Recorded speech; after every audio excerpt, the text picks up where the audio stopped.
Welcome back. Returning to the Gaza ceasefire talks now, set to take place in Egypt between Israel and Hamas. Joining me is Laura Blumenfeld, former senior policy advisor to the US State Department's Israel-Palestinian negotiating team. Really great to have you with us this evening. We'll talk about the status of those talks in a moment, but first of all, I'd be interested in getting your thoughts on the situation on the ground in Gaza. We've had a team there filming makeshift clinics on the streets. We've heard also today UNICEF saying that they understand children have now died from malnutrition.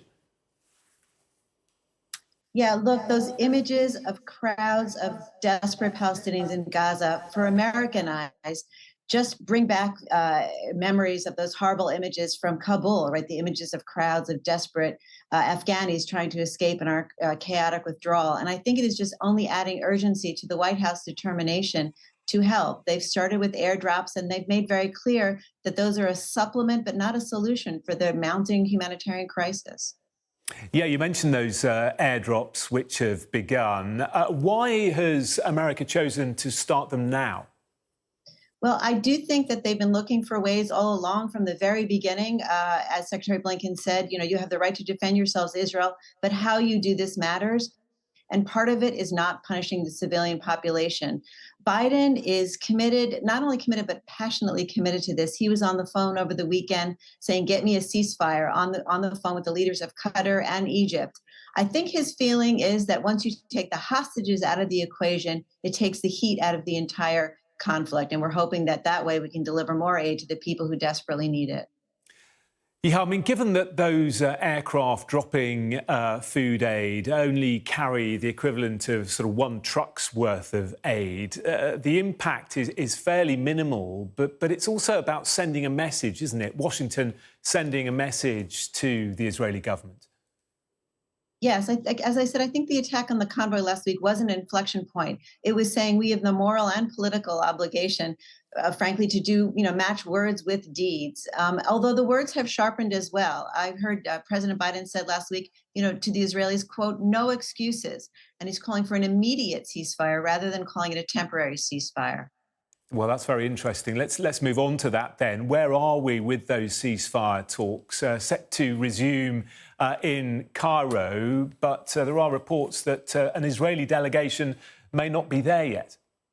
Absolutely. Look, in a word, combustible. That's how one of the officials negotiating put it to me.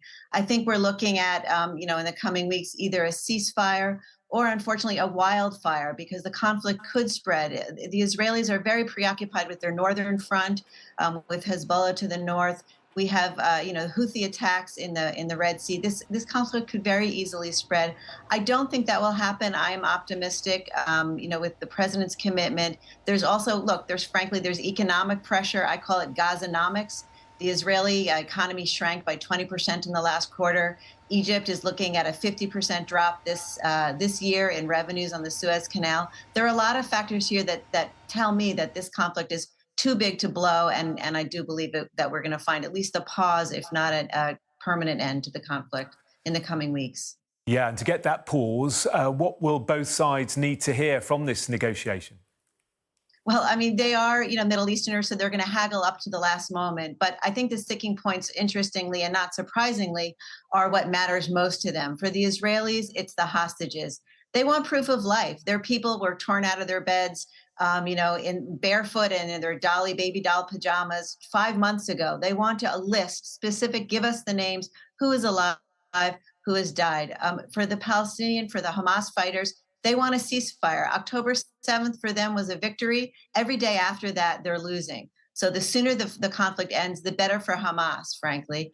And then for the rest of the world, it is about humanitarian aid, helping the civilians, and moving those displaced Palestinians who are in the south of Gaza back to their homes, whether they're destroyed or still standing, they're going to find out, but to get them back north.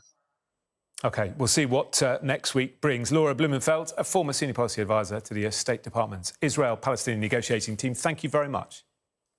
Thank you.